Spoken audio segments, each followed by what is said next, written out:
తండ్రి అయిన దేవుని ఆశీర్వాదంతో the college of Bible technology Narasaraopet వారి ఆధ్వర్యంలో జేబీఆర్సీ ఖమ్మంపాలెం వారు నిర్వహించు అంతరంగములో రణరంగమా అంతరంగములో రణరంగమా అను ఒక్కరోజు క్రీస్తు సువార్త విజ్ఞాన మహాసభ. తేదీ ఆగస్టు 8 అనగా శుక్రవారం సాయంత్రం 6 గంటలకు. స్థలం కడియాల హాస్పిటల్ వెనుక ఖమ్మంపాలెం నరసరావుపేట. ఇందు ముఖ్య వాక్యోపదేశకులు దైవజనులు మాణిక్యరావు గారు, సిబిటి ప్రిన్సిపల్, జీడిమెట్ల.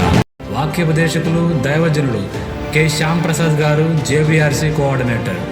దైవజనుడు ప్రశాంత్ గారు, సిబిటి కరస్పాండెంట్, నరసరావుపేట. దైవజనులు జి ముత్తయ్య గారు, సిబిటి ప్రిన్సిపల్, నరసరావుపేట. మిమ్మల్ని ప్రేమతో ఆహ్వానించేవారు క్రీస్తు సంఘం ఖమ్మంపాలెం విద్యార్థులు. వివరములకు మా ఫోన్ నంబర్స్ 9948810972. అందరూ ఆహ్వానితులే.